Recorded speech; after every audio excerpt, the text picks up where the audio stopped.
وزیر اعلیٰ خیبر پختونخوا کے ساتھ مشاورت کے بعد کوئی تاریخ مقرر کر کے عظیم الشان جلسہ کر رہے ہیں.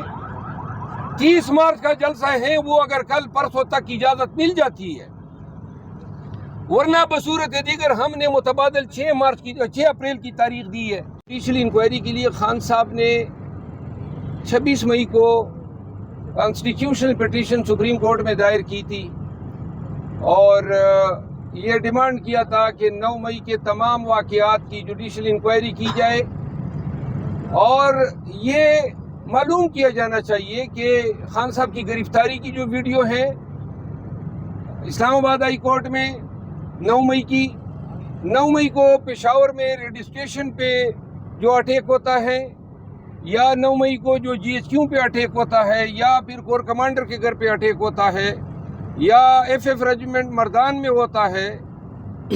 ایک غضب کی ایک ان میں یکسانیت ہے کہ کسی کی CCTV فوٹیج ابھی تک منظر عام پہ نہیں لائی گئی ہے، جبکہ ان تمام اہم مقامات پہ سینکڑوں CCTV کیمرے لگے ہوئے ہیں. اور یہ کس چیز کی پردہ داری ہو رہی ہے، کیا چیز چھپائی جا رہی ہے؟ اس حوالے سے خان صاحب کی یہ بھی خواہش ہے کہ KP گورنمنٹ جو ہے وہ پشاور ہائی کورٹ کو رجوع کرے. وہاں پہ ایک قانون ہے اور اس قانون کے تحت جو ہے پروونشل گورنمنٹ جو ہے وہ محترم chief justice Peshawar high court سے یہ استدعا کر سکتی ہے کہ کوئی بھی آنریبل 1 جج 2 جج یا اس سے زیادہ جج صاحبان جو ہیں ایک ایسے ایونٹ کی پراپ کر لے جو اس سگنیفیکنس کا حامل ہو. دوسری عام بات یہ ہے، خان صاحب نے آج اپنے میڈیا ٹاکس میں بھی یہ ذکر کیا کہ خان صاحب کی 24 مئی کی جو کانسٹیٹیوشن ریٹ پٹیشن ہے ابھی تک نہیں لگی ہے. خان صاحب نے 9 فروری کے واقعات کے لیے پھر سپریم کورٹ سے رجوع کیا. 9 فروری کے واقعات جو ریگنگ ہوئی وہ مقدمہ بھی ابھی تک نہیں لگا ہے. جو ہمارے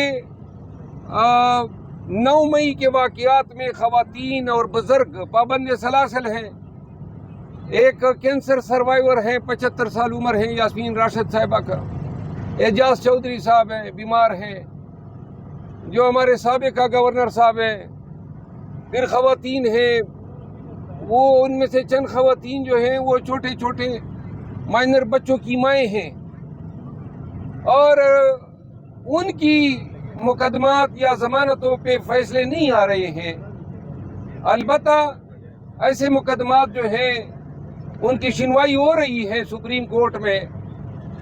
جو میرا خیال ہے زندہ لوگوں کو جو انصاف درکار ہے وہ اول ہونا چاہیے.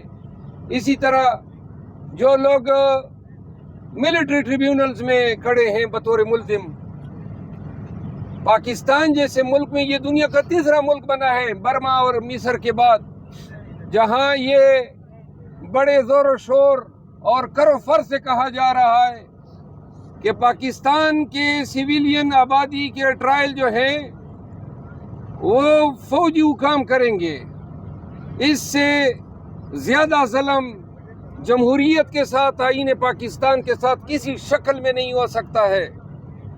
اور پاکستانیوں کو اس حالت امن میں جنگی یا فوجی ٹریبیونل کے سامنے کھڑا کرنا یہ قومی جرم ہے.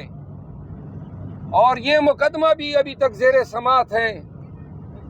یہاں پہ پاکستانیوں کو یہ ضرور بتا دیں کہ آصف علی زرداری صاحب کے جو بے نامی اکاؤنٹس تھے ان سب کا صفایا یہ 2 سالوں میں ہو گیا. تمام کیسز ختم. 24 ارب روپے کے چارجز تھے شہباز شریف صاحب کے خلاف. ان 24 ارب روپے میں شہباز شریف صاحب کو جو ہے بریت مل گئی. کہیں پہ مقصود چپڑاسی کا کردار سامنے آیا، کہیں پہ سموسے والوں کا کردار سامنے آیا.